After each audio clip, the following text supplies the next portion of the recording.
Imagine doing everything right, waking before sunrise, and cooking, cleaning, raising children, even working in the fields, and still you own nothing.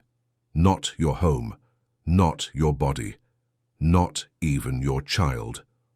In the medieval world, being born a woman meant being born dependent on men, on fathers, on kings, and even when you gave everything, they could still take it all away. Let's go back. 1,000 years ago, a time when kingdoms rose and fell, when swords decided fates, and women were rarely allowed to speak for themselves. This is not a fantasy. This is not a legend. This was life. Brutal, quiet, forgotten life. 4. Millions of medieval women. Whether born in a royal castle or a crumbling peasant hut, a woman's life began, and often ended, with dependence. From the moment she was born, a medieval girl had one unshakable truth: she belonged to someone else. Her father decided everything. Who she would marry, when, for how much. Love didn't matter. Choice didn't matter. And age? 12 and 13, that was common. Old enough to bear children, so old enough to be sold. Marriage was a transaction, not a bond between two hearts, but a deal struck between men. Her body, her future, her womb, exchanged for cattle, coin or land. Now imagine her born to a poor family, a peasant girl. She rises before the sun, feeds the chickens, fetches water from the well, bends over the fields barefoot, planting crops beside the men. She bakes bread, mends clothes, delivers babies, heals wounds with herbs, even brews ale to sell at market. She does everything. And still, she owns nothing. She cannot own land. She cannot leave without permission. She cannot earn money for herself. Everything she labors for belongs to her husband or her lord. And if either one beats her, she has nowhere to go, no shelter, no rights, no justice. You might think noble women had it better. Silk gowns, servants, education. But look deeper. Their cages were just covered in gold. A noble woman was a bargaining chip. Her virginity was her value. Her purpose to marry for alliance, to produce sons, to smile and obey. She could read. She could sew fine embroidery. But she could not choose her path. And if her husband died, the king could force her to remarry, sometimes even to his own advantage. She was still property, just with fancier walls. Even motherhood, the one role women could own, was filled with pain. Childbirth was deadly. No sanitation, no medical knowledge, no mercy, and, if she survived, there was no guarantee the baby would. 1 in 3 children died before age 5. And worst of all, if a man, her husband or a soldier or even her lord, decided he didn't want the child, he could take them away. She had no legal claim. She carried the child, birthed it through screams, fed it from her own body. And still, it was not hers to keep. Consent did not exist in the medieval world. If a man wanted her, he could take her. Noblemen took servant girls. Lords took peasant women. Kings took widows and maidens, as gifts, as favors, as rewards. And if she said no, who would believe her? Who would protect her? Even marriage offered no safety. A wife could not say no to her husband. It was not considered possible. Her body belonged to him.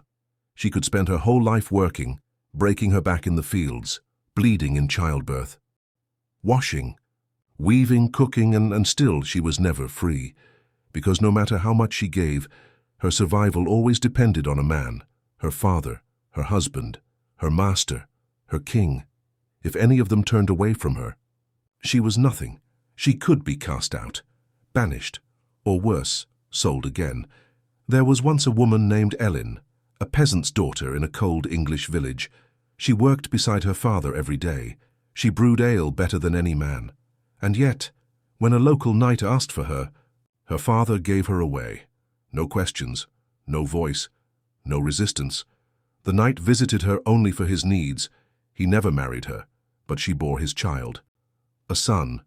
When she asked for food for the baby, He called her a liar. He said the child was not his, said she seduced him. She was thrown out of the village. She and her son wandered the woods, begging, starving, until they both faded from history. She had given everything and died with nothing. And Ellen was not the only one. There were thousands like her, tens of thousands. Women who worked, loved, served, and were still forgotten, abandoned, owned. But what about the queens, the women closest to power? Did they have freedom?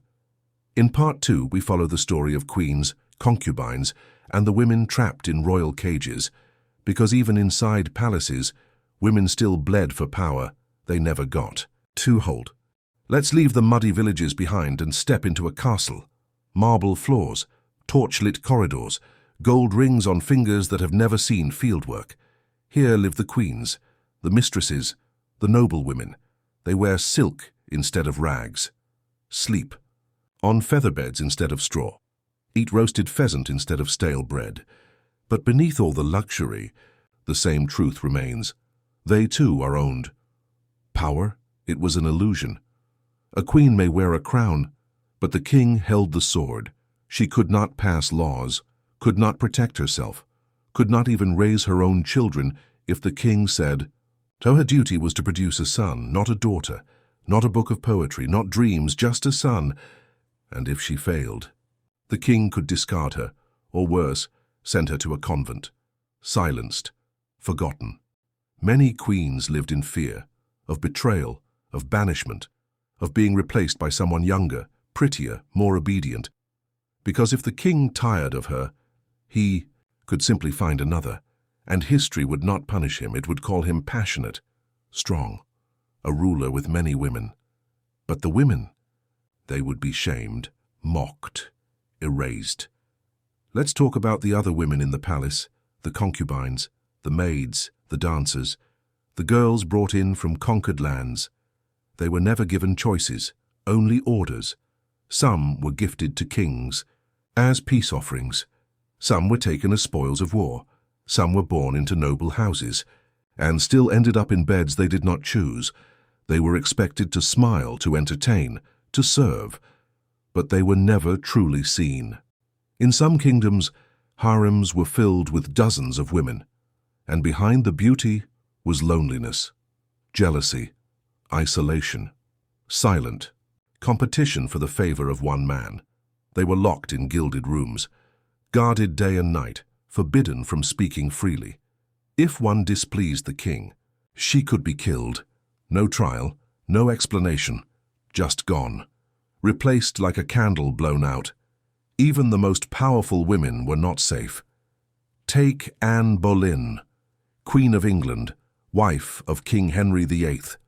She gave birth to a daughter instead of a son. She had opinions.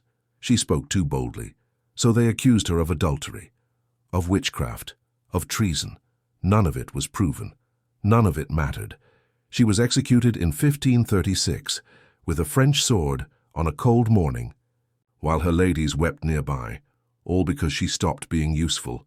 Mother, daughter, queen, servant. It did not matter. A woman's safety was always temporary, her value conditional. She could be loved one day and abandoned the next. Because in a world ruled by men, a woman's story was only told if it served someone else's purpose. Let's remember another name, forgotten by most. Isabella of France. A queen, married off at age 12. Sent across the sea to wed King Edward II of England. But Edward didn't love her. He ignored her. He spent all his time and affection on his male companions. Isabella was humiliated in public, denied power, denied love. She raised armies. She even led a rebellion. But in the end, history still called her names: a she-wolf, an evil woman, unnatural. Not because of her actions, but because she dared to want control. Even religion offered no escape. Many women became nuns, not out of choice, but because there was no other option. Poor families sent daughters to convents to avoid paying dowries. Wealthy fathers locked away girls who defied them. Inside the convent walls, they were told to pray. To obey, to forget the outside world, and many did. But many others lived with the ache of silence, the memory of what they never got to choose. The tragedy of medieval womanhood was not just the cruelty, it was the silence. Their stories were rarely written, their voices rarely heard, their pain rarely honored. We know the names of kings, warriors, tyrants, explorers, but we don't know the names of the midwives. The mothers who buried 5 children, the girls who scrubbed castle floors and slept hungry. They existed, they mattered, even if history forgot them. And the deepest truth of all, even when they gave everything, even when they worked, birthed, loved, prayed, obeyed, they were still never free. Because freedom is not just about what you do, it's about who gets to decide. And for medieval women, that was never them.